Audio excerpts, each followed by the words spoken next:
Listo, Carol. Ya. Bueno, buenas noches con todos. Estamos muy felices, los integrantes del Círculo Poético Araui, de poder tener a la poeta Alessandra Tenorio con nosotros en esta noche previas al 14 de febrero. Les agradecemos a todos los que están presentes, chicos y chicas, gracias por acompañarnos en esta noche. Y muchas gracias a Alessandra también por aceptar la invitación de nosotros, ¿no? Bueno, esta noche queremos seguir celebrando los 11 años de Araui. William. Sí, Carol, de celebrar los 11 años de Araui, hemos empezado, bueno, desde enero, los que fines de enero, hasta fines de este mes tenemos actividades y pues una de las actividades que se realizan es este taller de poesía con Alessandra Tenorio, que ha tenido, por cierto, bastante acogida. Tenemos en plataforma con todos los integrantes de Araui, que no son muchos, tenemos 47 participantes y eso es, creo yo, bastante, ¿no? Para la gente que se interesa y quiere aprender sobre este género literario, ¿no? Agradecidos contigo, Alessandra, con los integrantes de Araui, los que se han tomado la molestia de participar en en vivo, en esta plataforma de Zoom para aprender sobre poesía. Yo quería ya iniciar, ¿no? Con la data de Alessandra Tenorio y luego Carol que pueda dar unas indicaciones sobre cómo se desarrolla el taller y ya que tome la palabra nuestra ponente en esta noche. Voy a leer un poco sobre la data de Alessandra Tenorio Carranza. Ella nació en Lima en el año 1982.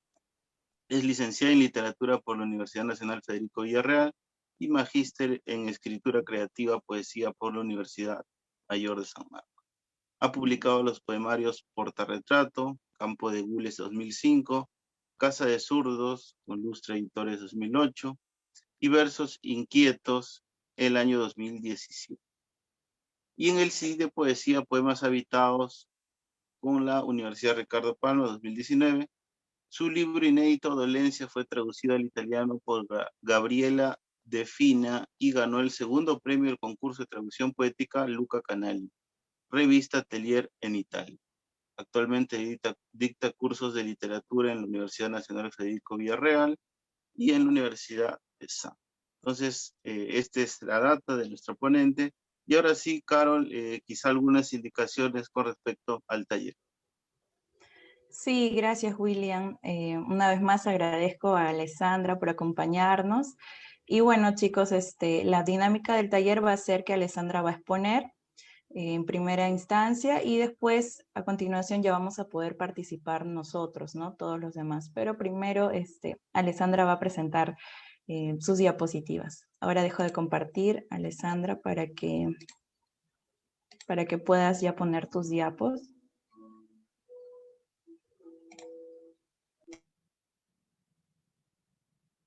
Ya, ahí está, se ven, ¿no? Sí se ve. Ya, perfecto.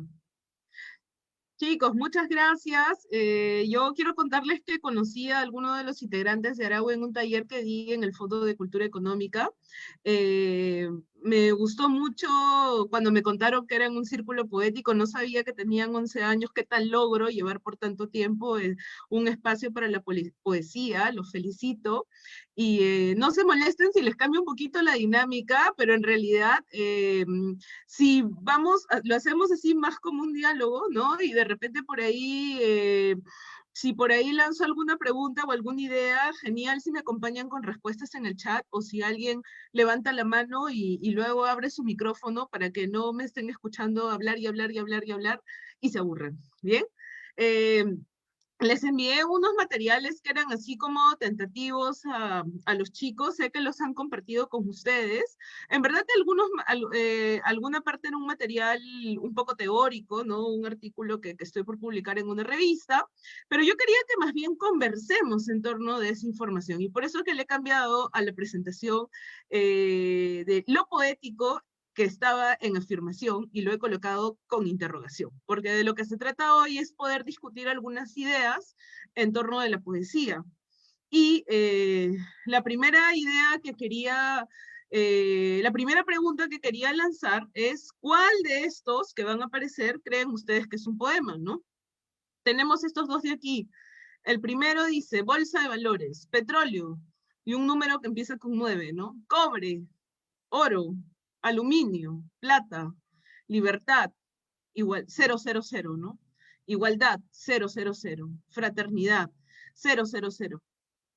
Y luego tenemos otro, aquí a la derecha, que es este recuadro amarillo, y dice, este pájaro amarillo es invisible sobre el papel amarillo. A ver si me ayudan, si alguien quiere levantar la mano, o me cuentan por el chat cuál de estos creen que es un poema. Vamos a ponerle los números 1 y al otro 2. Ah, Mariana por ahí nos dice, hola Mariana, ¿cómo estás? Todos. Hola Ana Luisa, yo creo que los dos. Jacqueline dice, no tiene precio la libertad. Sí, no tiene precio la libertad definitivamente. Ambos. Muy bien, ¿y por qué, no? Todos los que están interviniendo creen que ambos son un poema. ¿Qué ideas encontramos en estos textos que nos hacen pensar que son un poema? No sé, la forma, el lenguaje, la intención, la disposición de la información, las imágenes, dice Mariana. Ah, esa palabra imágenes, vamos a guardarla así como si tuviéramos una hojita de un cuaderno y vamos a quedarnos con esa palabra. ¿Qué más? Además de las imágenes, ¿qué otra cosa encontramos en estos dos textos que nos hagan creer que es un poema? Por ejemplo, en el del soporte amarillo, ¿sería igual si le cambiamos a este cuadrado amarillo y le pondríamos un cuadrado naranja? Por ahí Ana Luisa dice, dicen cosas, hay un mensaje detrás. Totalmente de acuerdo, Ana Luisa. Jacqueline dice, no, no cambiaría. Cambiaría de repente un poco la intención, pero creo que la forma seguiría siendo la misma, ¿no?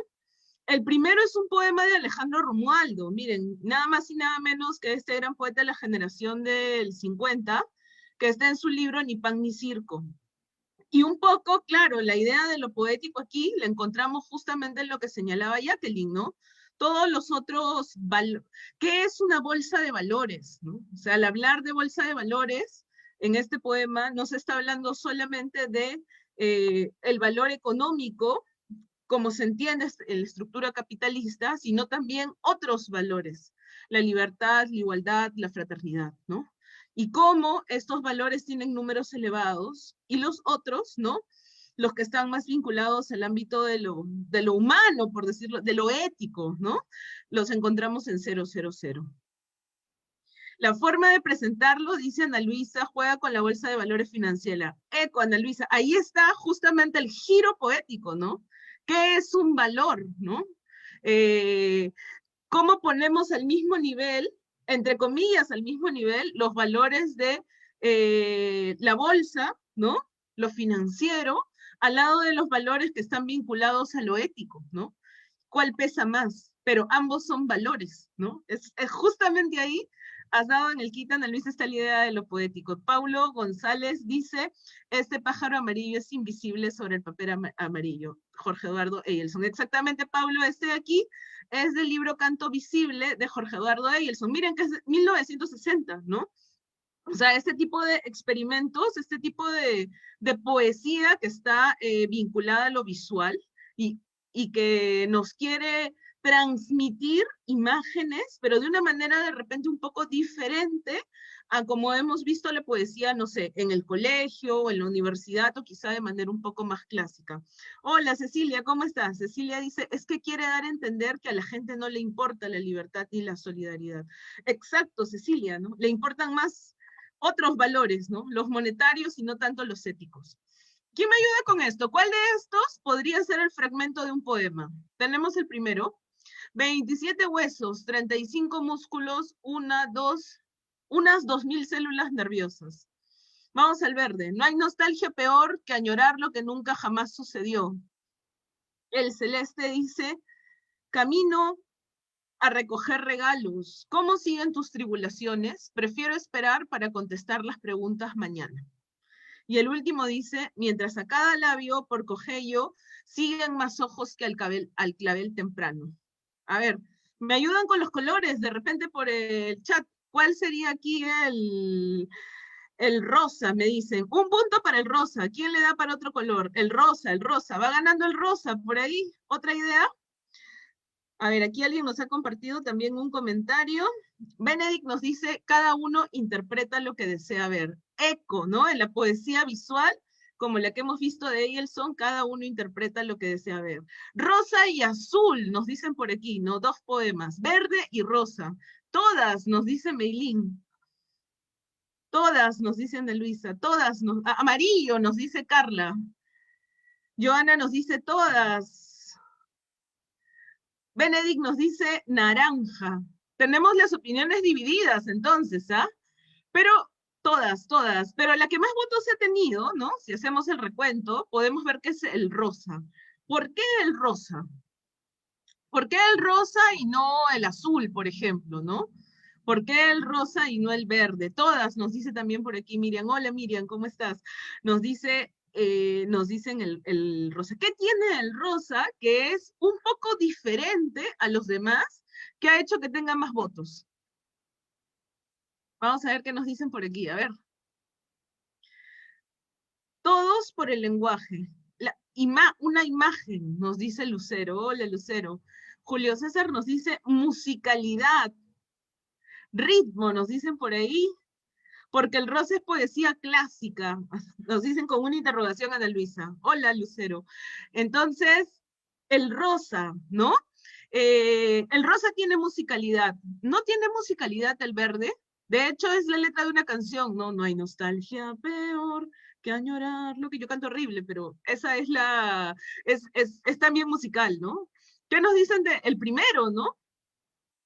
27 huesos, 35 músculos, unas 2000 células nerviosas. También podría tener musicalidad. Sin embargo, entiendo hacia dónde apuntan. César nos dice, la idea de los valores en cuanto a la forma de escribir la realizó César Vallejo en Trilce. Benedict nos dice la forma en cómo está escrito del naranja, ¿no? La forma que tiene nos ayuda a pensar que es un poema. Entonces, miren, entiendo a dónde va cuando algunos han señalado el rosa y cuando han señalado la poesía, el ritmo, etc. De hecho, ya tenemos una palabra como cogello, ¿no? Que nos está llevando, remitiendo al español antiguo y que nos está acercando, como dijo Annalisa, es una idea más clásica de la poesía. De hecho, todos ustedes están en lo correcto. Todos a su manera, podríamos decir, son poemas. El de aquí es un fragmento de un poema de Wisława Szymborska, Premio Nobel de Poesía. El verde, el que intenté cantar, pero me salió muy mal, es un poema de, sí, son fragmentos, exacto, como dices Benedict, son solamente fragmentos, ¿no? Es un fragmento de Con la frente marchita, y sobre el primero, sí, por ahí Ronald está diciendo, es una descripción anatómica, a menos que se le agreguen algunas palabras. Exacto, ¿no? Si lo vemos así, es una descripción anatómica, pero me parece muy interesante que a todos les haya parecido, o que a muchos de nosotros les haya parecido que todos estos fragmentos pueden insertarse dentro de un poema, lo cual me merece un aplauso porque me hace pensar que ustedes han reflexionado mucho sobre lo que es el lenguaje en la poesía, ¿no? Y sobre todo, que probablemente tienen un acercamiento como lectores de repente a otro tipo de poesía que no está tan cercana a la poesía clásica. Gracias, qué generosa Ana Luisa, lo canté muy mal. Hola Janet, ¿cómo estás? Sí, Sabina, aquí tenemos este verso de Sabina, que es de una canción que se llama Con la frente marchita, y es del álbum Mentiras Piadosas. Ahora vamos a ver por qué he puesto Sabina y no Bob Dylan o no otros cantantes, pero para algunos Sabina es un poeta, ¿no? Podemos discutir mucho sobre eso, no voy a discutir que sí es un poeta, pero pueden haber diversas opiniones, pero lo interesante es ver estos diferentes tipos de lenguaje. Noten este poema de aquí, esta parte de un fragmento de un poema que se llama Todos casi los mensajes de texto, que es de Rocío Silva Santisteban, de su libro Turbulencia, ¿no? Incluso, miren, el signo de interrogación solamente tiene un signo de interrogación, ¿no? Cuando en nuestra gramática generalmente deben haber dos. Y el último es un soneto de Luis de Góngora, ¿no? Entonces, exactamente era un acercamiento sí más clásico a la poesía. Nuestras respuestas dependen de las ideas que tenemos sobre la poesía. De hecho, si nosotros tenemos un acercamiento a la poesía un poco más contemporánea, probablemente, como he visto que muchos lo tienen, no nos ha resultado difícil ver un texto como Bolsa de Valores o un texto como el del pájaro amarillo de Eielson y decir, sí, claro, podrían ser poemas, ¿no? Usualmente, si nosotros tenemos ideas muy vinculadas a que la poesía es solo cierto tipo de lenguaje, o a que la poesía solo debe estar escrita en determinado tipo de verso, nuestras ideas probablemente varíen. Entonces, vamos hacia el camino de cuál es nuestra idea sobre la poesía, ¿no? Por eso señalaba por aquí, que nuestro título del taller de hoy está con interrogación, ¿no? Lo poético. ¿Qué es lo poético, no? De repente lo que es poético para mí no es lo mismo, no es el mismo concepto que puede tener Santos, o William, o Carol, ¿no? Vamos a ver justamente qué ideas tenemos sobre la poesía. Yo voy aquí a colocar una recopilación de ideas que he encontrado, no sé, en los diferentes talleres que he dado, con alumnos que no son de la especialidad de literatura. Entonces siempre te responden, la poesía es la rima, la poesía es el verso, la poesía es el ritmo, la poesía es la métrica, es un lenguaje especial, la poesía son estrofas, y muchas veces, cuando trabajas con algunos profesores de colegio, ¿no? Lo que te dicen es, la poesía es el arte de la belleza para transmitir los valores, ¿no? Entonces, yo trato siempre de romper con esas dos ideas, ¿no? Belleza y valores. Podría ser que en algún tiempo hayan estado vinculados a la literatura, no necesariamente siempre va a ser así. Entonces, yo quería conversar acerca de tres aspectos que están vinculados a lo poético. El primero es el lenguaje, ¿no? El segundo es la intención del autor, y el tercero es el género lírico. Y con respecto a esos tres temas, he traído algunas ideas para compartir con ustedes. La primera idea de la que me gustaría hablar es que la poesía vuelve raro el lenguaje, ¿no? La segunda idea es que la poesía es una doble transgresión del lenguaje. Ahora veremos qué quiere decir esto de doble transgresión. Y la última es que la poesía atrae la atención hacia el lenguaje. Y para empezar esto, quería poner un videíto. Permítanme un minuto poder ubicarlo en el material.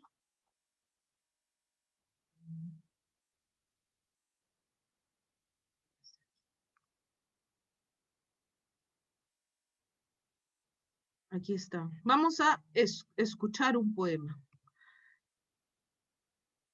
Voy a abrirlo en internet.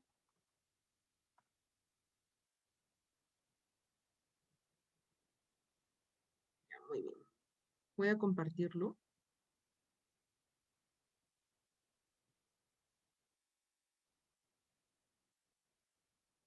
Ok. Tengo que compartir el audio, ¿no? Para que pueda salir un minuto.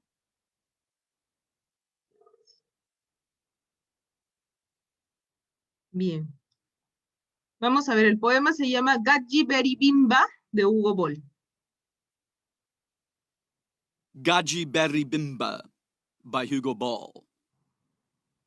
Gadji Beribimba, Glandri lau le loni kadori, Gajama grama berida bimbala, Glandri gala sasa lauli telomini, Gadji Beribimba sa, Klasa la loni kadorsu, Sasa la bim, Gajama tufu minzanzala bin ban, Gligla wo lima bin beriban, O kat Telominai, rhinocerosalo hopsamin, lauli telomini ho. Gajama, rhinocerosala, hopsamin, blukuturlala, blalalo, zimzimurlala, zimzimurlala, zimzim zanzibar, zimzala, zam, elefantolim, brusala, bulaman, trumtata velo de bang bang, affalo pertsamai, langado tor, gajama bimbelo, grande di glassa, la zintata pimpelo, o grego, violo laxato, violo zimbra bim, violo uli. Muy bien, este es un poema de un poeta alemán llamado Hugo Boll, que es un poema fónico, ¿no?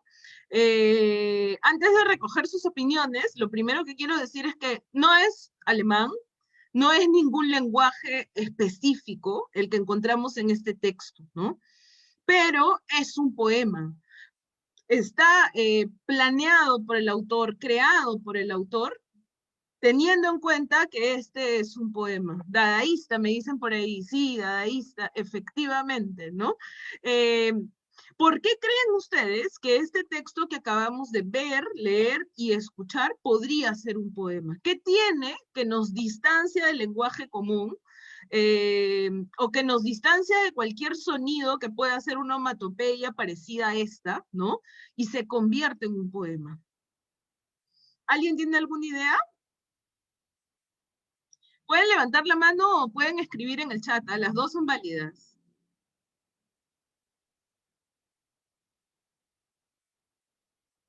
El ritmo, dice Santos. Sí, no, el ritmo. Ana Luisa dice el ritmo, el juego con el lenguaje.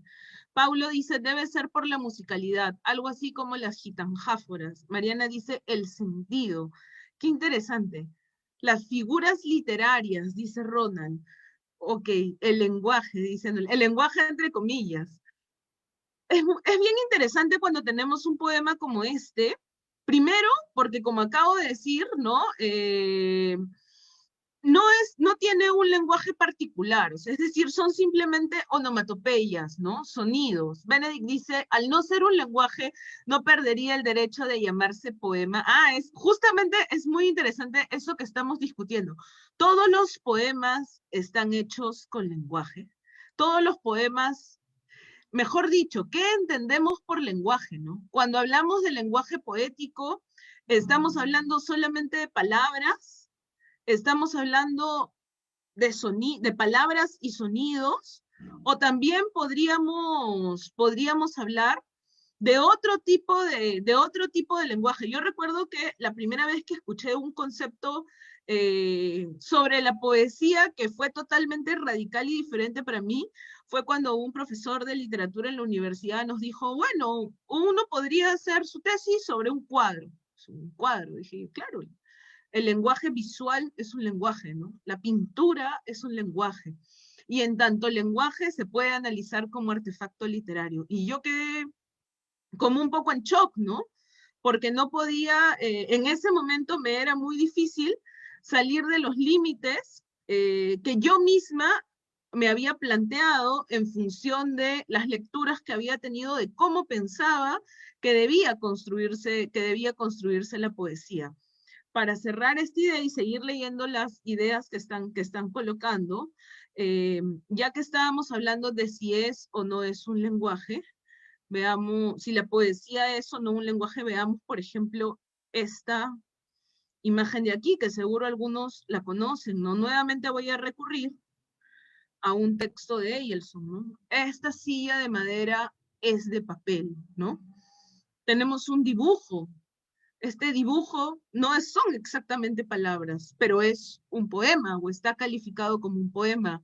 Entonces, creo que al hablar de la poesía, estamos justamente reflexionando, ya que la poesía se construye con el lenguaje es el material con el que se construye la poesía, nos lleva de todas formas a reflexionar sobre el lenguaje en general, ¿no? Y a centrarnos dentro de esta gran reflexión sobre el lenguaje en general en qué es el lenguaje poético. Entonces, si respondiendo a la pregunta de Benedict, ¿no? Al no ser un lenguaje no perdería el derecho de llamarse poema. Yo creería que no, porque que no tenga sentido, ¿no? Que un poema como el que hemos visto de Hugo Boll no tenga sentido, que el sentido sea solo el ritmo, que el sentido sea solo el elemento fónico, tiene ya una cualidad de la poesía, y además el hecho de que el autor haya presentado este texto como un poema, ahora lo vamos a ver, es justamente el tercer eje que había colocado para compartir. ¿Recuerdan? Dijimos que íbamos a hablar sobre 3 aspectos: el lenguaje, la intención del autor y el género lírico. Y aquí se cruzarían estos dos, ¿no? La intención del autor y qué entendemos nosotros por poesía. Por aquí veo que han colocado, claro, como dice Ana Luisa, ¿no? El capítulo de Rayuela, donde se habla en gíglico, ¿no? Y encontramos palabras que han perdido su significado, ¿no? Estrifúlame el búngaro perfuso bajo las blancas lúcanas del domo, ¿no? Algo así es el texto, que es un texto que no tiene sentido, o sea, no tiene, tiene un sentido. No, es un texto donde la crítica dice que Cortázar está hablando de una relación sexual entre 2 personas, pero no podemos identificar palabra por palabra exactamente qué quiere decir, ¿no? Por ejemplo, decía un mantra africano. Mariana dice, es que se suele pensar de manera grafocentrista por lo general. Totalmente de acuerdo, Mariana, ¿no? Si nosotros seguimos pensando que el lenguaje son solamente las palabras escritas, y si seguimos pensando que la poesía solo se escribe en verso, nos estamos perdiendo de mucha poesía contemporánea que emplea otro tipo de formas. De hecho, ahora hay videopoemas, hay perforpoesía, ¿no? Poesía performática, que también vincula otros códigos en la poesía, o los libros objeto también, ¿no? Araui nos está diciendo, dice Paul Auster que Boll parece haber experimentado en un momento u otro casi todas las preocupaciones políticas y artísticas de la época. Qué interesante, gracias. Benedict dice, pero no comunica nada. Precisamente allí viene lo interesante de este texto, porque lo que comunica, ¿por qué no podríamos pensar que la intención aquí es hacer una crítica precisamente hacia el lenguaje en sí, ¿no?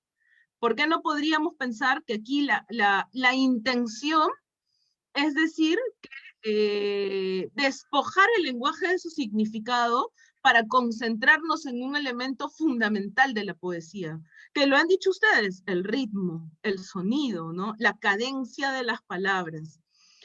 Justamente, quiero compartir con ustedes una idea, ¿no? Lo que pasa es que estamos acostumbrados a pensar en este primer esquema, que es el esquema que nos vale para toda comunicación. Hay un emisor que da un mensaje y hay un receptor, ¿no? Y así opera la comunicación. El emisor transmite un mensaje al receptor. Sin embargo, en la literatura, y especialmente en la poesía, este sistema se quiebra, ¿no? Se rompe. Tenemos un emisor que efectivamente crea un mensaje, este mensaje es el poema, y lo va a comunicar al receptor. Sin embargo, la intención de este emisor, de la persona que construye el mensaje, el poeta, el artista, ¿no? No lo construye para que tú te fijes en el mensaje en sí. Lo más importante no es el mensaje, lo más importante es el código. ¿Y qué es el código? El código es el soporte en el que está construido el poema. No es lo mismo que alguien vaya y le diga a una chica que la ama, o leer un poema de amor como el de Exacta Dimensión de Juan Gonzalo Rose, ¿no? Donde le dice, me gustas porque tienes el color de los patios, de las casas tranquilas, en las tardes de enero, cuando llegue el verano, y más precisamente, me gustas porque te amo. O sea, díganme si allí el mensaje es el mismo, pero no importa tanto el mensaje, importa el código, ¿no? ¿Cómo se ha construido este poema? Entre el te amo y entre este verso, ¿no? De esta estrofa del poema de Juan Gonzalo Rose, que está comunicando lo mismo, un sentimiento de amor, el código, la forma en la que se ha escrito el poema, la forma en la que se ha planteado, lo cambia todo. Y lo mismo pasa con este tipo de poemas, ¿no? De hecho, la intención de los poemas fónicos es atraer al lector justamente a través del sonido, ¿no? Analiza, dice, eso depende de quién oye. Supongo la intención, cachosear con el lenguaje, de acuerdo.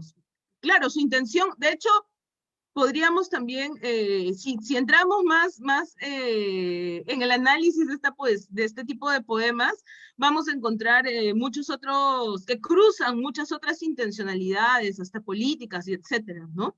Pero me parece interesante que nos concentremos justamente en esta idea de cómo el lenguaje es el material con el que están escritos los textos. Entonces, estábamos en esta primera idea de que la poesía vuelve raro el lenguaje.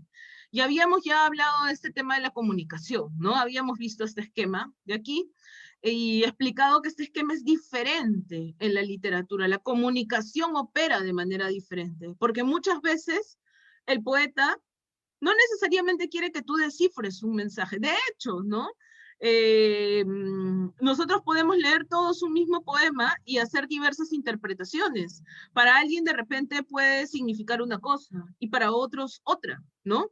Ha de haber una plurisignificación. Y entonces podemos ver que en el esquema de comunicación hay un mensaje y que este mensaje puede emplear dos tipos de lenguaje. Tenemos un lenguaje denotativo, ¿no? Que es las palabras tal y como aparecen en el diccionario, y tenemos un lenguaje connotativo, ¿no? Con este viejito mañoso y totalmente fuera de lugar al decirle un piropo a la chica, ¿no? Tenemos esta frase, por ejemplo, ¿qué curvas y yo sin frenos, ¿no? Fijémonos en la palabra curvas, ¿no? Esta palabra curvas, aquí, oye, cuidado con la curva, ¿no? Le dicen al motociclista. Obviamente se están refiriendo a la sinuosidad del camino. Pero en este texto, y se está empleando, cuando hablamos del motociclista, ¿no? El lenguaje denotativo. O sea, la palabra curvas, tal y como, si buscamos en el diccionario la palabra curvas, va a hacer referencia a esta sinuosidad, ¿no? En el camino. Sin embargo, aquí la palabra curvas tiene un valor denotativo, ¿no? Está refiriéndose al cuerpo de la mujer, con un lenguaje totalmente sexista, ¿no? Entonces, podemos ver aquí, por ejemplo, que este tipo de lenguaje, la literatura generalmente trabaja con el lenguaje connotativo, ¿no? Y además a esto se suma que el lenguaje tiene propiedades emocionales, ¿no? Así como todo tiene como todo atrae otros referentes culturales, por supuesto que el lenguaje también, ¿no? O sea, si yo digo rojo, para muchos será el color del amor, de la pasión, de la sangre, ¿no? Pero está haciendo referencia a estos elementos. Entonces, no es gratuito que cuando se utilice, por ejemplo, en los textos literarios, el color rojo, se haga referencia a este tipo de alusiones culturales que puede tener. Ahora, si estamos hablando de que la literatura vuelve raro el lenguaje, ¿no? Y estamos hablando también de que justamente la literatura va a buscar atraer la atención hacia las propias estructuras lingüísticas, ¿no? Esto lo dice Terry Eagleton en uno de sus libros, ¿no? No lo digo yo, lo dice él. Vamos a ver que, por ejemplo, encontramos que las palabras van adquiriendo otro valor en los textos, ¿no? Por ejemplo, en este poema, ya habíamos leído una parte de este poema al inicio. Mientras por competir con tu cabello, oro bruñido al sol relumbre en vano, mientras con menosprecio en medio del llano, mira tu blanca frente el lirio bello. ¿A qué se refiere aquí con oro bruñido? Cuando se habla del oro, ¿a qué creen que se está refiriendo? Siempre hacen referencia al oro, ¿no? Al cabello, ¿no? Pero a cualquier tipo de cabello, o sea, yo creo que mi cabello nadie le podría decir cabello de oro, ¿no? Sí, como dice Mariana, tiene una carga semántica. El cabello rubio, ¿no? Claro, entonces, gracias Clementina, sí, al cabello rubio. Entonces, podemos ver aquí que aquí ya se está, estamos viendo un ejemplo, ¿no? Justamente de lo que Eagleton dice, porque están hablando de oro, pero no es el oro el oro aquí en este texto no significa el bill metal, ¿no? Sino significa cabello rubio, ¿Por qué sabemos qué significa cabello rubio? Porque en la poesía justamente estamos utilizando un lenguaje connotativo, como ha dicho Mariana por aquí, con una carga semántica, ¿no? Tiene determinados significados. Muchos de ellos arquetípicos. Por ejemplo, vamos a encontrar en un montón de poemas antiguos, ¿no? Que se utiliza, que se hace uso de esta figura del oro para hablar del cabello rubio de la mujer, del lilio para hablar de la piel blanca de la mujer, ¿no? Etcétera. Entonces, vamos a ver que veo que por ahí hay un comentario de Ronald, ahorita voy a leerlo, que se señala que la literatura presenta una transgresión del lenguaje. Y si la literatura presenta una transgresión del lenguaje, Jan Cohen, que ha hablado mucho sobre la estructura del lenguaje poético, nos dice que la poesía es una doble transgresión del lenguaje. O sea, la literatura está cambiándonos este esquema de aquí, ¿no? El esquema de comunicación normal. Y la poesía, este esquema vale no solo para la poesía, sino vale para la literatura en general, ¿no? Lo mismo pasa en las novelas. En las novelas también nos preocupamos sobre cómo está escrito, ¿no? Cómo está escrito el texto, cómo está presentada la narrativa. Por eso es que a nosotros nos puede gustar más un escritor que otro. No sé, a mí me gustan más los poemas de amor que tiene Jorge Pimentel en Primera Muchacha, que los poemas de amor que tiene Gustavo Adolfo Bécquer cuando le dice a la chica, mientras clavas tu pupila azul en mi pupila, eso es poesía, ¿no? Pero es cuestión de gustos. Podemos ver ahí entonces que justamente todo eso radica en el código, ¿no? Cómo está escrito. Entonces, vamos a ver por qué esta doble transgresión del lenguaje, ¿no? ¿Qué quiere decir eso? Lo primero es que se ha sacado al lenguaje de su ámbito natural. Y este dibujito que grafica un poco lo que está en el artículo que les indiqué, nos puede ayudar. Perdonen que no pueda dibujar mejor, pero he hecho mi mejor esfuerzo. Tenemos aquí el polo de la prosa, la narrativa, y el polo poético, el polo de la poesía. Esta línea de aquí, ¿no? Es la línea que marca la norma estándar. La norma estándar es la norma, cuando nosotros hemos llevado cursos de lenguaje y redacción en la universidad, hemos llevado cursos de lenguaje y redacción en el colegio, ¿no? Hemos aprendido cuál es la norma estándar, cómo se usa el español, que es un verbo, el sujeto, cómo se debe emplear el lenguaje, cómo se debe hablar, cuáles son las formas permitidas, ¿no? Ojo que la norma estándar también es muy poco inclusiva y censuradora del lenguaje, ¿no? Pero es lo que es la medida, ¿no? Y Jan Cohen nos dice que, que hay un grado cero del lenguaje. O sea, utilizar la norma estándar, ¿no? Nos da un grado cero. En el terreno artístico, se utiliza ese lenguaje con fines comunicativos. Estamos en este esquema. Hablamos para comunicar un mensaje, queremos ser entendidos, ¿no? Pero la poesía, el lenguaje poético, miren cómo esta flecha se va para arriba, ¿no? Es disidente, transgrede la norma estándar, ¿no? La violenta. Por eso se dice que hay una transgresión. ¿De qué manera la violenta, no? ¿De qué manera transgrede la norma estándar? Lo primero, ¿no? Lo primero que tenemos aquí es que se va a dar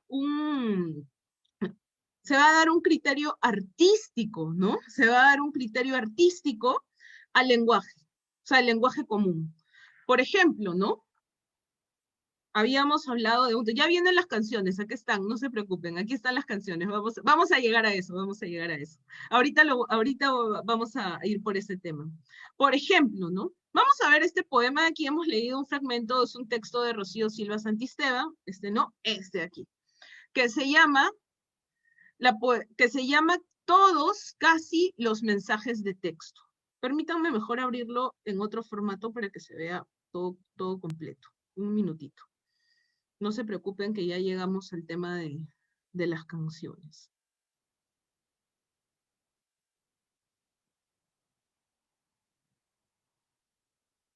Este poema, que se llama Todos casi los mensajes de texto, está en el libro Turbulencia de Rocío Silva Santisteban. Voy a proyectarlo para poder leer la versión completa.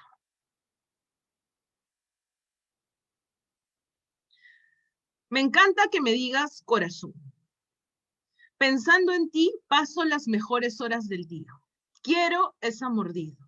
Te amo y te espero para empararte. Hemos sido radicales y viviremos nuestro amor para siempre. Te amo y te deseo aquí conmigo. Allí te emparo. Camino a recoger regalos. ¿Cómo siguen tus tribulaciones? Prefiero esperar para contestar las preguntas. ¿Mañana? La dulzura recuperada después de la maledicencia. Rorro, qué bien que estemos de nuevo en arrumacos. ¿Cómo amaneció mi vida? Recién un mes. Una vida en leche Nestlé. Extraño frotarme contigo. Muchos besos para mi amor. Te mando 2 rosas, una roja y la otra rosada. Me voy a dormir un rato, oliendo la chompa antes de salir al mundo. Espero que me devores. No jalo de arrechura por ti. Muy intenso y tú lo mejor de mi vida. Yo a ti, mucho, con amor. Corazón, quiero que estés tranquila y no dependas de estar conmigo. Siempre estaré. Noten, incluso no son faltas ortográficas, ¿ah? Están así marcadas porque el texto está así, ha omitido tildes, ¿no? Noten que está usando el mismo lenguaje que seguramente usamos nosotros también cuando mandamos mensajes de texto, ¿no? Omitimos algunas letras, no tildamos, no utilizamos mayúsculas en los nombres propios, etc. Entonces, noten cómo aquí vemos que un lenguaje que es empleado para un acto tremendamente cotidiano, como enviar un mensaje de texto, ahora sería WhatsApp, ¿no? Como para enviar un mensaje, y se está llevando este lenguaje que es el lenguaje de la cotidianidad, y se está elevando a un estatuto artístico, ¿no? Entonces, aquí, por ejemplo, podemos ver, es un buen ejemplo para poder esclarecer esto que nos está diciendo el autor al que hemos citado, ¿no? El hecho de que en la poesía hay una doble transgresión del lenguaje. La primera es que utilizamos el mismo lenguaje que utilizamos para comunicarnos, y eso es en general, o sea, es el mismo lenguaje que se utiliza para la comunicación, lo elevamos al estatuto artístico. Y lo siguiente, ¿no?, es que a este lenguaje le estamos dando un valor connotativo, un valor simbólico, que no tiene el lenguaje habitual, ¿no? Por ejemplo, vamos a ver otro texto, es un texto de Giovanna Polarolo, que se llama Domingo por la noche. Es de la ceremonia del adiós. Oscurece. Invierno en Lima. Corrijo sin ganas cientos de exámenes, con miedo a equivocarme y ganas de olvidar. En la radio suenan los Blue Splendor. Domingos del recuerdo, dice el locutor. Te quiero, 1968. Me quedo mirando el techo, las paredes, el techo. Una araña se ha instalado cómodamente en su tela y se solaza con una avispa recién caída. ¿Quién sabe qué la hizo entrar del jardín a la soledad de ese cuarto, al peligro de esta esquina? Debo decir si dejaré que siga plácidamente asaltando bichos o si de un manotazo acabaré con tanta trampa, con tantos muertos en el rincón de mi cuarto. Te quiero, se acabó. Debo decidir entre poner un 10 o un 11. Matar la araña, dejarla con vida. Sigo mirando el techo, las paredes, la canción del recuerdo que suena ahora. Perdón, no está aquí la versión completa. Ya, la canción del recuerdo que suena ahora. Debo decidir entre poner un 11 y un 10, matar la araña, dejarla con vida. Sigo mirando el techo, las paredes, la canción del recuerdo que suena ahora no me recuerda a nada. Nunca antes la había escuchado y es mejor. Me decido por el 10. Entonces, notemos cómo en este texto ocurre algo interesante, ¿no? Y es que, gracias Carol, aquí está. Ocurre algo bastante interesante, y es que si no tuviera un elemento simbólico, podríamos pensar que solamente se está usando el lenguaje para comunicar la narración de lo que ha sido el día de una persona. Sin embargo, aparecen 2 símbolos, ¿no? debo decidir entre poner un 11 o un 10. Y ahí viene el lado de la connotación, no solamente por el lado del lenguaje, sino por cómo está construido el texto. Y la araña, ¿no? Que se convierte en un símbolo. O sea, decidir matar una araña no significa nada, pero vamos a ponernos en contexto. Este es un libro, aquí lo menciona brevemente, ¿no? Te quiero, se acabó. Este es un libro donde se narra el final de una relación. Entonces, estamos viendo esta escena de domingo por la noche que le ocurre a esta voz poética, ¿no? Que está contándonos lo que le ha pasado, y aparecen estos dos símbolos, que son los símbolos del desamor finalmente, el desánimo, etcétera, y decidir entre poner un 11 y un 10, y termina decidiéndose por el 10, que es esta idea de, ok, sí, ya me dejaron, se acabó la relación, ¿no? Y ya no me queda nada. Igual, ¿no? Matar la araña o dejarla con vida, que además sigue siendo simbólico porque no sabemos si mata o no mata la araña, ¿no? Matar la araña es como matar la relación. Poner el 10 es como aceptar que se ha acabado esta relación de la que habla esta persona. Entonces, podemos ver aquí y también, claro, como está señalando Ana Luisa, las canciones del recuerdo, ¿no? Que ahora no le recuerdan nada. Claro, si tú estás enamorado y eres feliz y escuchas una canción del recuerdo, la canción que bailabas con tu pareja o la canción que compartías con ella, te va a dar alegría, te va a dar felicidad, pero en este momento, la canción que suena ahora no me recuerda nada. Nunca antes la había escuchado. O sea, nunca antes la había escuchado, puede ser como si efectivamente fuera una canción que nunca escuchó, pero ahí habría una contradicción. Si es del recuerdo, quiere decir que sí, la escuchó en algún momento, pero ahora no quiere recordar nada, ¿no? Entonces, podemos ver que estas propiedades que adquiere el lenguaje cuando lo usamos en la poesía, está vinculado a esto que dice Cohen, ¿no? Esta doble transgresión del lenguaje. O sea, la literatura ya presenta una transgresión del lenguaje porque rompemos este sistema de comunicación. No quieres comunicar un mensaje de manera directa. Y la poesía atenta más contra este sistema de comunicación porque utiliza, ¿no?, el lenguaje común para elevarlo a un sentido artístico, y con lenguaje común no me refiero al lenguaje coloquial solamente, sino me refiero al lenguaje que usamos para la comunicación. Y además dota a este lenguaje de propiedades significativas, ¿no? Y para terminar con este tema del lenguaje y pasar al tema de las canciones, ¿no? Gallegos nos dice que el lenguaje poético se construye bajo un doble condicionamiento. El de las reglas del lenguaje natural, o sea, el lenguaje que utilizamos, el cotidiano, y las reglas del lenguaje poetizado. O sea, hay unas reglas para escribir poesía, para escribir el lenguaje poético. Si queremos escribir, por ejemplo, poesía con métrica, con rima, hay unas reglas que se tienen que seguir.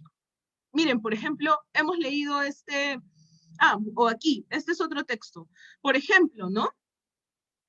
Reglas que rigen el lenguaje común. La sintaxis nos indica que una oración es sujeto, verbo, complemento, ¿no? Pero miremos este fragmento de la niña de la lámpara azul. En el pasadizo nebuloso, cual mágico sueño de Estambul, su perfil presenta destelloso la niña de la lámpara azul. Aquí ha ocurrido una figura, ¿no? En todo el texto ha ocurrido una figura que se llama hipérbaton. Se han cambiado de sitio los elementos gramaticales. Lo normal, las reglas, ¿no? Estas reglas del lenguaje natural, del lenguaje cotidiano, nos indican que el poema, la oración debería decir, la niña de la lámpara azul presenta su perfil destelloso, ¿no? Sin embargo, también hay unas reglas que rigen el lenguaje poetizado. Y estas reglas que dicen el lenguaje poetizado nos indican que hay una figura retórica llamada hipérbaton que permite que el poeta altere los elementos sintácticos de la oración, el orden de estos elementos, para poder atraer la atención sobre ciertos elementos del lenguaje. Y además, para mejorar la cadencia, para no mejorar, sino incorporar la cadencia, la rima en el poema. Entonces, Un poco, esas eran las ideas que quería compartir sobre el tema del lenguaje. Veo que por ahí habían algunas inquietudes sobre las canciones y etcétera. A ver, veamos qué ideas hay por ahí. Ronald nos decía... Alessandra, aquí viene la duda. Muchos sostienen que algunos cantantes como Bob Dylan escriben y cantan poesía. Al parecer, al hablar de las diversas formas de manifestación de la poesía, como el auditivo o la poesía visual, nos dejan difuminada la línea que divide, perdón mi ceguera, la línea que divide lo poético de lo que no es. Mi pregunta, basándome en qué cánones, argumentos, normas, puedo reconocer lo que es poesía de lo que no es. ¿Es opinión o concepción de cada poeta? ¿O realmente existe una línea definida para reconocer la poesía o lo poético? Gracias, Ronald. Buenísima tu pregunta. Lo vamos a ver. Justo ahora viene ello. Y por aquí... Y las canciones, dice Ana Luisa, ahí concuerdo con el comentario de Ronald. También las canciones, ok, entonces, vamos, justamente, ¿no? La sesión de ahora se trata de eso, de discutir acerca de lo poético. A ver, que las canciones no son un género antiguo. En la poesía, no me dejarán mentir mis estudiantes de literatura española medieval de la Universidad Villarreal, que tienen un examen parcial el martes y tienen que hablar del romancero antiguo, ¿no? Donde tenemos canciones y, bueno, y lo que en el inglés equivalentemente son las baladas, ¿no?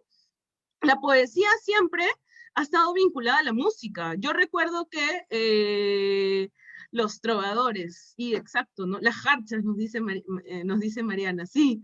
Entonces, vamos a ver que la poesía y la música, de hecho, lírica, ¿no? O sea, cuando se habla de la lírica, el nombre de lírica viene de lira, el instrumento con el que se tocaba música, mientras, ¿no? Se compartía poesía. Recuerdo que cuando fue lo de Bob Dylan, yo estaba en una reunión con Marco Martos, ¿no? Poeta, presidente de la academia, y Marco dijo, pero a mí me parece fabuloso que le hayan dado el premio Nobel a Bob Dylan. Lo único que se está haciendo ahí es recuperar esta antigua tradición de los trovadores, esta antigua tradición de la poesía y su vínculo ancestral con la música.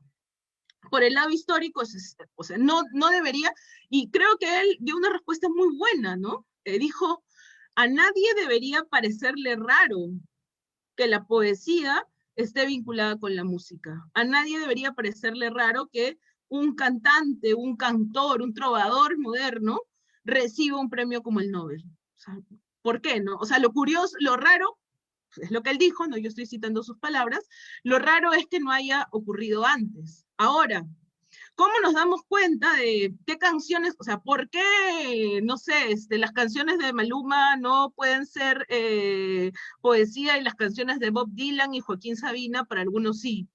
O por qué, o las de Leonard Cohen, ¿no? Yo no sé mucho de música, pero, o por qué hace un tiempo si no me equivoco, Luna Miguel, ¿no? Una escritora española, poeta, dijo que las canciones de Bad Bunny, que es un reggaetonero, creo, ¿no? Eran poesía y toda la crítica se le vino encima. Entonces, finalmente, yo creo que hay dos ideas que son a los que yo los puedo acercar el día de hoy, ¿no? Con lo que pueden ayudarnos un poco a definir esta idea, que son las dos ideas siguientes. Recuerden que dije que íbamos a tratar de 3 tópicos, ya estamos llegando al final, no se preocupen. Uno era el lenguaje, ¿no? Un aspecto importante de lo poético. Y las otras dos eran la intención del autor y el género lírico. Entonces, ¿qué quiere decir la intención del autor? Y la mirada de la crítica, por supuesto, ¿no? Hay autores que presentan un texto como poético, ¿no? Autores que dicen, ok, lo que yo he escrito es poesía, ¿no? Lo que yo he escrito quiero que este texto de aquí sea leído como un poema. Y probablemente el texto no reúna las características que la crítica dice que debería tener un poema, ¿no? Pero la intención del autor es presentarlo como un poema. Por ejemplo, ¿no? Yo recuerdo haber haber hace poco dictado un taller y haber presentado un poema fónico, no este, sino Carabahuane, que es otro poema de Hugo Boll, y recuerdo que un chico se agarraba los pelos así y me decía, esto es imposible, Alessandra, no puede ser poesía, es imposible. Pero yo no entiendo, acá son sonidos cualquiera, ¿no? O recuerdo haber leído con este grupo un poema de Jorge Pimentel que se llama Aconchasumadramiento, ¿no? Que dice a Concha puta, que te amo, a Concha puta, que te adoro, y también ver al mismo chico diciéndome, es que es imposible, ¿no? Además, este tipo de palabras. Como ya lo decía, ¿no? Esto depende mucho de las ideas que cada uno tenga sobre poesía, de los textos que haya leído, del acercamiento que haya tenido a este género. Pero creo que un primer punto en el que hay consenso también en la crítica es que sí, el autor presenta un texto como poético, tú debes leerlo como si fuera un poema, juzgarlo de acuerdo con tus conocimientos sobre lo que crees que es la poesía. Y lo siguiente es la crítica, ¿no? O sea, la comunidad de la literaria, la comunidad crítica clasifica o no un texto como poético. Entonces, es por eso que vemos que algunos textos que no fueron escritos como poesía, ahora, por ejemplo, ¿no? Muchos analizan el Cantar de los Cantares, este libro de la Biblia, como poesía. De hecho, hay varios estudios sobre el Cantar de los Cantares como poema erótico, ¿no? Entonces, no fue escrito como un poema de acuerdo a los cánones de esa época, pero posteriormente ha sido comprendido como, ha sido analizado como un poema. O tenemos, por ejemplo, la pregunta por las canciones. ¿Las canciones de Sabina son poesía? Recientemente se publicó una tesis doctoral que estudia las canciones de Sabina, como es un estudio, y estamos hablando de una tesis doctoral de filología hispánica, si no me equivoco, o sea que es un análisis serio, ¿no? Que define que sí, que las canciones de Sabina son poesía y estudia los recursos poéticos, ¿no? Este verso que habíamos sacado de esta canción, no hay nostalgia peor que añorar lo que nunca jamás sucedió, ¿no? Pertenece a esta canción Con la frente marchita. ¿Y quién podría juzgar que sobre la base de qué podríamos decir que no es un poema? Sobre la base de que Joaquín Sabina lo escribió como la letra de una canción. Pero ¿por qué no podría ser un poema? ¿No? Hay razones desde el punto de vista de la crítica que prueban que sí. Entonces, un criterio que podríamos utilizar para analizar qué tipo de textos pertenecen al corpus de la poesía o no, qué tipo de canciones sí podrían estar vinculadas allí, es justamente el criterio de la crítica, la comunidad. ¿Qué dicen, no? ¿Qué dicen los lectores? ¿O qué dicen? Bueno, estamos hablando de la letra, ¿no? Entonces, ¿qué dicen los lectores de estas letras? ¿Es poesía o no es poesía, no? La pregunta en general es muy amplia, pero tenemos aquí dos criterios definitorios. O sea, que el autor presente un texto como poético y que la crítica clasifique a este texto como poético. Existe también, o sea, tenemos este concepto del canon literario, ¿no? Que es cuando la comunidad da determinados criterios para que ciertos textos sean considerados como textos literarios o no, sean considerados como textos de buena literatura o no. Pero finalmente el criterio de los lectores es muy importante. No me parecería extraño que en algún momento vuelvan a darle el premio. O sea, ya se abrió esa beta, ¿no? La crítica ya se ha abierto a este diálogo. Entonces no me parecería extraño que le vuelvan a dar a un cantante, ¿no? O sea, un cantante que además es compositor, quiero decir, ¿no? El Nobel, ¿no? Paulo dice, Joaquín Sabina lo dijo en una entrevista, que algunas de sus letras fueron concebidas para ser poemas y otras para ser canciones. Gracias, Paulo. De hecho, Joaquín Sabina estudió literatura, o sea, tiene conocimiento de la tradición literaria. Y tiene un libro de sonetos bien bacán, se llama Ciento volando de 14. Por ahí encuentran algunos en la red. Y otra idea que está muy vinculada a esto es sobre el género poético, ¿no? Por ejemplo, Tenemos aquí este soneto, del que hemos leído algunas partes, pero vamos a leerlo ahora completo. Voy a ponerlo mejor en la hojita que tengo en Word, ustedes también la tienen, pero la voy a proyectar, no se preocupen, porque me va a permitir mostrar el texto completo. Perdón, se me fue un cuarteto, ya está ya. Este soneto dice, ¿no? Mientras por competir con tu cabello, oro bruñido al sol relumbre en vano, mientras con menosprecio en medio el llano, mira tu blanca frente el lilio bello, mientras a cada labio, por cogello, siguen más ojos que al clavel temprano, y mientras triunfa con desdén lozano del luciente cristal tu gentil cuello. Goza cuello, cabello, labio y frente, antes que lo que fue en tu edad dorada, oro, lilio, clavel, cristal luciente, no solo en plata o viola troncada, se vuelva, mas tú y ellos juntamente en tierra, en humo, en polvo, en nada.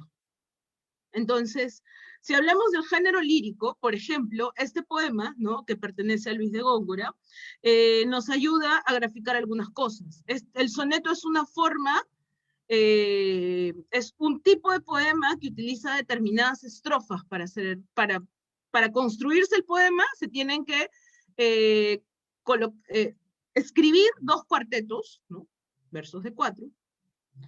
Cada verso tiene que sumar 12, ¿no? Aquí 12. Hay algunas reglas para poder sumar las sílabas y saber si son 12. Y tiene que haber 2 tercetos. Aquí tenemos 2 tercetos, ¿no? Tiene que rimar. Ello,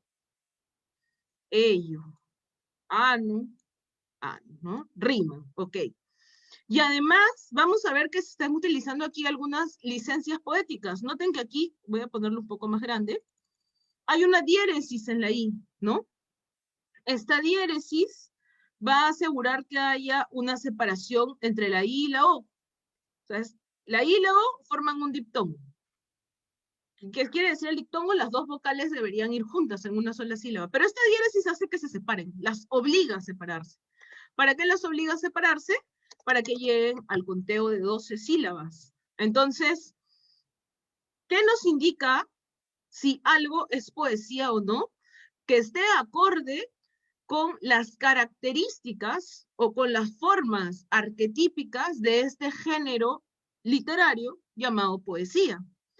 Que no necesariamente tienen que ser solo estas, o sea, estas reglas de cómo debe ser el ritmo, cómo deben ser las estrofas, cómo debe ser la métrica, o las licencias poéticas, son parte de las reglas para construir la poesía, pero no son las únicas, ¿no? También existen otras. Podemos encontrar también, por ejemplo, que dentro del género poético está, por ejemplo, el verso, ¿no?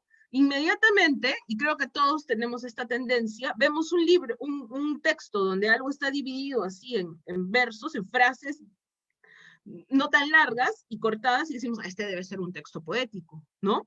Porque es una característica que ha sido atribuida al género poético. Claro, ustedes me pueden decir, pero hay poemas en prosa. Sí, claro, ¿no? Hay poemas que son imágenes, hay poemas que son sonidos, como acabamos de ver. Sí, por supuesto que sí, pero si bien los géneros están en constante reformulación, o sea, no son características rígidas, sí hay que tener en cuenta también que este es el modelo sobre el cual se ha construido, bien para negarlo o bien para afirmarlo, el corpus de la poesía, ¿no? Y quería terminar con este poema de aquí, ya que estamos hablando del género poético, ¿no? Y de estas características que tiene. Una de ellas de las que se habla mucho son las figuras retóricas, ¿no? Este texto, por ejemplo, de Wisława Szymborska se llama La mano, que forma parte de uno de los versitos que leímos al inicio. 27 huesos, 35 músculos, unas 2000 células nerviosas en cada una de las yemas de nuestros 5 dedos.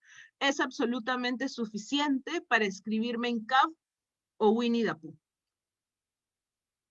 Noten la ironía, ¿no? O sea, solo eso es suficiente para escribir Mein Kampf, que es el libro de Hitler, ¿no? Mi lucha, o Winnie the Pooh, que es un libro infantil. Como solamente se necesita una mano para escribir cualquiera de estos dos libros, y ya sabemos la repercusión que ha tenido un libro como Mi lucha de Hitler, ¿no? Como sobre la base de este pensamiento de él se origina el Holocausto y etcétera, y todas las barbaridades que ocurrieron. Y como, por ejemplo, solamente con la mano, pues, que te lleva a la escritura, puedes crear dos cosas tan diferentes, tan disímiles, ¿no? Entonces, en resumen, la idea era un poco conversar sobre qué es lo poético, ¿no? Por supuesto, en interrogación, porque yo he presentado algunas ideas sobre lo poético, pero hay muchas más, y probablemente si ustedes investiguen y leen, encontrarán 20 ideas que de repente contradigan también lo que he dicho, porque se ha escrito mucho sobre la teoría de la poesía. Pero sí, indudablemente, hay algunos temas que siempre están presentes en la reflexión sobre la poesía. El asunto del lenguaje, ¿no? Y cómo el lenguaje es diferente, es especial en la poesía. Por muchos motivos. No siempre tiene que ser un lenguaje artificioso o un lenguaje culto o un lenguaje que tenga palabras elevadas. No, ¿no? Como el soneto de Góngora. A veces puede ser un lenguaje muy del cotidiano y puede tener versos que hasta puedan resultarnos demasiado, quizás, simples, no encuentro una palabra mejor para definirlo, pero quizá impropios para la poesía, como colocar versos que asemejan mensajes de texto, como en el poema de Rocío Silva. O quizá a veces se alejan del lirismo y son un poco narrativos, como en este poema de Polarolo. A veces ni siquiera son, a veces el lenguaje no está ni siquiera en palabras, sino podemos encontrarlo con números, con imágenes, con figuras, ¿no? Entonces el lenguaje es un gran tema para poder reflexionar acerca de lo poético. La intención del autor es importantísima, ¿no? No es determinante, pero es importante. ¿Qué piensa, cómo te presenta el autor su texto? Porque eso va a determinar cómo lo vas a leer tú. Si tú encuentras un texto que está en la sección de poesía en una librería y lo sacas, vas a esperar tu horizonte de expectativas, las expectativas que tienes al leer poesía, son unas, ¿no? Yo si voy a leer una novela gráfica, mi expectativa al leerla es encontrar dibujos, ¿no? Igual, ¿qué expectativas tienen ustedes, no? El autor está jugando con esas expectativas cuando le pone la etiqueta de poesía a su texto. Y finalmente, el género, y la crítica, por supuesto, ¿no? Una cosa es la intención del autor y otra cosa es la crítica. ¿Qué nos dice la crítica sobre lo que es poesía? Que está vinculada también con el género lírico, que históricamente, qué características se le ha atribuido a la poesía. Así que eso era un poco lo que yo quería compartir con ustedes, chicos, un poco estas ideas acerca de lo poético, así con interrogación grande, porque de hecho la discusión da para mucho más. Aquí, a ver, Benedict dice, ¿cómo sabe el que declama el sentimiento de quien lo escribe? Es interesante lo que estás diciendo, Benedict. Yo no sé si toda la poesía está hecha para ser declamada, en el sentido de, por ejemplo, hace poco una amiga muy querida me dijo, ¿no? Que su sobrinita estaba, que tenía que aprender un poema para el colegio y tenía que recitar un texto, ¿no? Entonces me dijo, ¿tú crees que me puedes pasar un poema tuyo? Y yo le dije, amiga, gracias, yo te agradezco, ¿no? Pero dudo que se pueda aprender mis poemas porque no tienen rima, porque son difíciles de aprender, porque no están, o sea, la cadencia es diferente, ¿no? Entonces, yo no sé si toda la poesía está hecha para ser declamada. No sé si todos los autores buscan que las personas que van a leer sus textos entiendan qué cosa han querido decir ellos, ¿no? Y estamos en este esquema de comunicación de que necesariamente tiene que haber un mensaje que descifrar. No lo sé. No sé, y estoy poniendo un poco, espero poder responderte, Benedict, con lo que estoy diciendo, si toda la poesía habla sobre sentimientos? De repente algunos no tienen, ¿no? No tienen sentimiento, o sea, no están vinculados a transmitir un sentimiento, ¿no? Ahora, ¿cómo sabe el que declama un poema o el que lee un poema cuál es el sentimiento de quien lo escribe? Eso es muy difícil también, porque no siempre todos los poemas tienen una relación directa con el autor que escribe. Por ejemplo, yo puedo escribir un poema que tenga una voz masculina y no va a tener una relación directa con lo que yo siento, ¿no? Alguien puede escribir un poema donde le dé voz, no sé, como Neruda, a la cebolla, ¿no? Y no va a haber un sentimiento de por medio que vincule al autor real, a la persona de carne y hueso que fue Pablo Neruda, con esa cebolla a la que quiere darle una voz, ¿no? Entonces eso es interesante. Y creo que son algunas ideas que también deberíamos tener presentes cuando hablamos de la poesía. Ahora, ¿cómo podemos descifrar qué cosa ha querido decir, qué quiere decir el poema?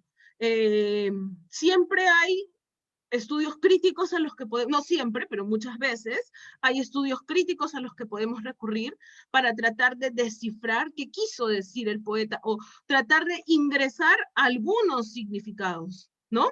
De hecho, cuando hablamos de la poesía moderna vamos a encontrar que justamente este esquema donde el autor, hemos visto un esquema de comunicación, muy bien, este esquema donde el autor quiere transmitir directamente un mensaje a su público, ¿no?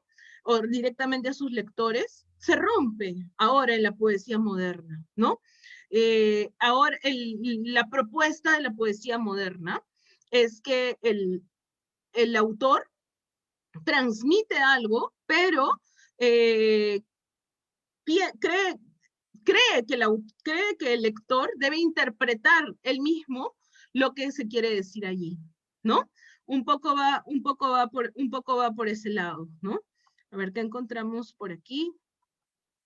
Hay un lector implícito, dice Mariana. Bueno, sí, ¿no? O sea, un lector implícito, esta idea de que uno escribe pensando, por ejemplo, ahora estaba con mis amigas del taller de Ellas Toman la Palabra de Urbanotopía, y hablábamos de este poema de aquí, hablamos brevemente de este poema de aquí que se llama Poemas sin héroe, de Ana Akhmatova. Y este poema les decía yo que es difícil, ¿no? De leer, no porque el lenguaje sea difícil, sino porque tiene muchas referencias culturales, habla sobre el mundo cultural ruso, etc. Entonces, obviamente si no las conocemos, va a ser muy difícil ingresar. Esta es una edición crítica que nos acerca un poco a esas referencias. Entonces, decir que hay un lector implícito implica, por ejemplo, que Akhmatova ha escrito este poema teniendo la idea de que una persona que pueda leer este texto tendría que estar familiarizada con ciertos temas de la tradición rusa para poder entenderlo a cabalidad, ¿no? Janet nos dice, la emoción la pone el lector y va a depender de su momento, de su contexto. También, ¿no? También eso también nos ocurre. Benedict dice, entonces solo serían letras vacías que el lector ya ni da sentido, y en ese caso se perdería la intención del poeta. Discrepo un poco contigo, Benedict, porque creo que nosotros debemos tener en cuenta, tampoco lo digo yo, ¿no? Les voy a recomendar un libro que voy a apuntar aquí, que se llama La estructura de la lírica moderna, de Hugo Friedrich. Esto que he dicho sobre la poesía, por si acaso no es un rocón, no lo he dicho yo, sino lo he dicho, se menciona en este libro. O sea, es decir, el hecho de que el sistema de comunicación donde el poeta quiere transmitir algo, o sea, donde la poesía es la expresión directa de sus sentimientos, ya no se rompe, ¿no? A partir de la aparición del libro Las Flores del Mal de Charles Baudelaire. Entonces, ya no estamos bajo ese mismo esquema. Ya no es que el poeta quiere transmitir un sentimiento y quiere que el lector lo entienda a cabalidad. Ya ese esquema de comunicación para la poesía moderna ya no es, ya hay otra concepción. Y en la nueva concepción implica que cada lector es un lector activo, no es un lector que completa la lectura, es un lector que va a interpretar desde su propia experiencia, desde su propio sentir, aquello que el poeta ha querido decir, ¿no? Creo que ya vamos terminando con esto entonces. A ver, nos dice Santos, has dicho que existen poemas narrativos. ¿Cuál es el límite entre el lenguaje poético con el lenguaje narrativo? Pucha, Santos, en verdad, yo también me hago esa pregunta siempre. Yo, por ejemplo, pienso en poemas como no sé, no se me ocurre en este momento ninguno, pero los poemas, de los poemas que hemos leído, por ejemplo, el poema de Polarolo, donde narra esta historia de lo que le ocurre en esta noche de domingo, es un poema muy narrativo, ¿no? Pero yo encuentro que hay elementos poéticos ahí, lo simbólico, por ejemplo, ¿no? Como ya hemos hablado del tema de la araña como el símbolo de matar el amor, matar lo que queda del amor de una relación fallida, colocar 10 en un examen a alguien, yo nunca me vengo con mis estudiantes, el tema de colocar 10 en un examen que es también como la afirmación del mal momento por el que ella está pasando. Entonces, creo yo que un poema se va a acercar más a la poesía. Es decir, que un texto narrativo utiliza otros recursos para acercarse a lo poético. De repente no tanto por el lado del lenguaje, pero quizás sí por el uso de figuras retóricas, metáforas, símbolos. Quizá va a trabajar mucho con el lenguaje connotativo también. Tal vez va a emplear muchas imágenes visuales, que es lo que suele ocurrir. Entonces, no sé exactamente cuál es el límite. Creo que también depende un poco de gustos, ¿no? O sea, de qué tipo de poesía te gusta leer. Probablemente a algunas personas no les guste mucho leer el tipo de poesía que está muy cercana a lo narrativo. Y César dice, ¿qué vendría a ser lo poetizable? Lo poetizable entiendo como, lo poetizable como qué cosa puede ser llevada a la poesía, César, por ese lado. Pues yo creo que todo, ¿no? O sea, yo creo que todo es susceptible a convertirse en un poema. Carla dice la complicidad del lector. Y Benedict, esa no es la prosa poética, el que se acerca a la poesía. También, en realidad, hay muchas formas de acuñar cómo se ha trabajado lo narrativo en la poesía. Hay poesía, hay poemas que tienen temas que tienen cierta narratividad, ¿no? Los poemas de Polarolo, por ejemplo, algunos poemas de Carmen Ollé, en el caso de la literatura peruana, pero que no han sido categorizados por la crítica como poemas en prosa poética, ¿no? La prosa poética Osvaldo Reynoso, por ejemplo, un escritor peruano que tiene el libro de los Inocentes, yo diría que eso está más cerca de lo que es prosa poética. Ojo que la prosa poética está más del lado de la prosa que del lado de la poesía, ¿no? O no sé, el ejemplo arquetípico del cole, ¿no? Platero y yo, esta novela escrita en prosa poética, ¿no? Eso sería entonces, chicos, no sé, mis queridos amigos de Araui, si hay algo más, creo que eso sería todo, no lo sé, quizá tal vez una pregunta más. Gracias, Mariana, ¿no? Las 3 mitades de Ino Moxo también, que tú citas. Si habría algo más, o creo que conmigo sería todo, creo que ya los aburrí bastante, o me extendí bastante en esta noche de sábado.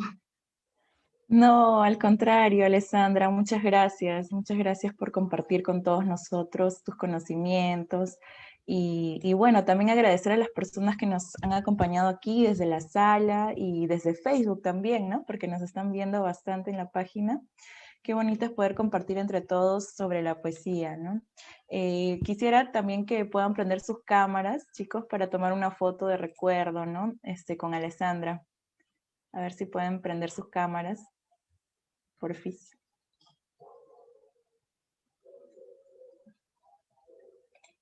A ver, unos segundos más para que todos salgamos previos al 14 de febrero.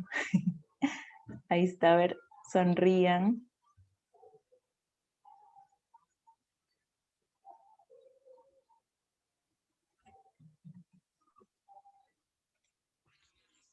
Un ratito.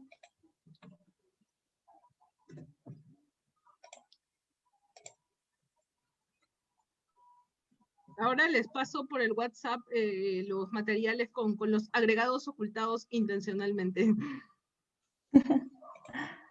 A ver, dos porfis.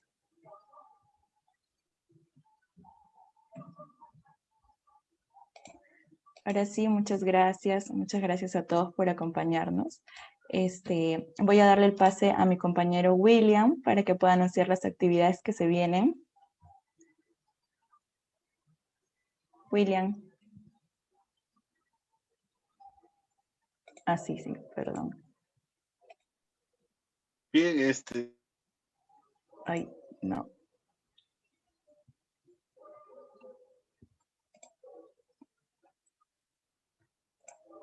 Ahí puedes, puedes ahora sí, hablar. creo. Sí, sí, Perfecto. sí. Bien, agradecer a Alessandra y a los participantes. Hemos visto también que por el Facebook que hemos transmitido han habido personas escribiendo y también han estado conectados, ¿no? Desde ya agradecemos en todo lo que vale, Alessandra, por tu participación en esta noche. Y no queda ahí. El mes todavía no culmina y tenemos dos actividades que se avecinan. Una de ellas, un taller de cuento para este sábado 20, con Hugo Velasco. Y el fin de mes, el último sábado 27, tenemos un conversatorio con 4 representantes, con 4 editoriales. Tenemos al Conde Plebeyo de Ica, dirigido por César Panduro, Artidea de Lima por Jorge Luis Roncal, Cascahuesos, editores con José Córdoba, y Editorial Amarty a cargo de Luis Ayala. Entonces van a hacer un conversatorio sobre percepciones de las editoriales, miradas al futuro, qué es lo que se avecina en estos tiempos tan difíciles, adversos para la sociedad, ¿no? Y sobre todo el libro en concreto, como después un libro impreso, ¿no? Todas esas cuestiones la van a desarrollar el día sábado 27. Entonces están invitados, el mismo sistema de inscripción para el taller de cuento. Y bueno, estaríamos cerrando ya con estas actividades por el mes de aniversario de Araui. Y bueno, nos despedimos, Carol, no sé, algo más, que tengan buenas Sí, noches, que nada. pasen, no sé. Chicos, yo quería solamente agradecerles por todo, invitar también a los chicos y chicas que quieran. Voy a hacer un taller en Urbanotopía que se llama Ellas Toman la Palabra, que es un taller de poesía escrita por mujeres, ¿no? Vamos a revisar a 4 autoras. Ya hemos tenido dos módulos 1 y ahora vamos a hacer el módulo 2. No son secuenciales, pero los invito también si alguien tiene interés en acercarse a la literatura escrita por mujeres, y voy a dejarles aquí en el chat un link que es donde estamos colocando la información para ver los horarios. Así que muchas gracias y felicitar a los chicos por la labor cultural que hacen. En verdad, qué genial que tengan tanto tiempo haciendo esto. Creo que es importante darle difusión a la literatura, darle difusión a la poesía, sobre todo, y les agradezco de corazón, pero me ha sido muy bonito estar con ustedes aquí hoy, esta tarde-noche. Y gracias a todos los que han venido por su paciencia, por su participación, realmente ha sido enriquecedor. Muchas gracias, Alessandra. Gracias, también un abrazo a la distancia y que mañana la pasen bonito por el Día del Amor y la Amistad. Un abrazo a todos. Muchas gracias. Buenas noches, cuídense. Buenas noches.